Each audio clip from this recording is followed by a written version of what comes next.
Hello, Royalty Squad. Good morning. This is me waking up by 5 a.m. and still tired. So I prepared my cup of tea, my green tea, my not so favorite green tea, but healthy green tea. So the next thing I did was that I prepared my these are my ingredients. We'll be having yam porridge this month. This is how I prepare my yam porridge. How did we start buying fresh pepper for 1,000 naira? How do families cope nowadays? It is well with us. So I deboned my fish. These are my ingredients. These are my fish, my prawn, crayfish. I added more crayfish to it. This is my pepper. I prefer this old method of pounding. I've already diced my yam. This is my yam that I'll be using to prepare my yam porridge.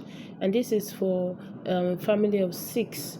Now, the next thing I did, I heated my pot in the fire and I put my oil. I poured little oil. I don't like much oil in my. This eye gauge for salt. It cannot even. In fact, the next up I added my fresh pepper and my onion and crayfish. Stir fried it for a bit, and I added my fish because I wanted every ingredient. I didn't want to miss any part, so I added my fish for just a few seconds. Then I removed the fish after adding all my fish, crayfish, and prawn and everything because I don't want it to be scattered. So next up, what I did was that I allowed it to stir fry for some minutes. I added just 1 cube of seasoning. Which is your preferred seasoning for cooking? I prefer using Maggi. That's what I grew up using. I also use other seasoning, but I prefer using Maggi, Star Maggi. So next up, what I did was I added my yam. This is how I prepare my porridge. How I prepare my yam porridge.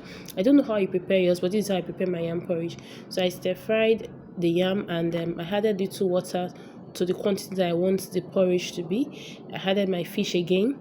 I removed the fish. I just wanted the fish to boil and the water to enter inside the fish. You know that taste now.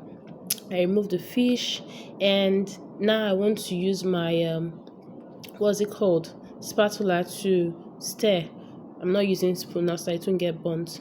I started stirring to the thickness I want. I stirred. Now it's okay. I don't want it to be too thick.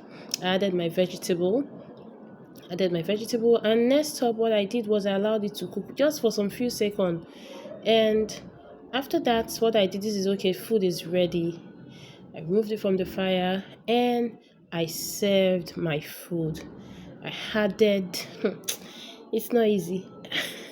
At about 6 o'clock the food was already ready and this is my food. Thank you for watching, thank you for engaging, thank you for liking, thank you for sharing. I appreciate you guys. God bless you. Have a lovely day. Bye.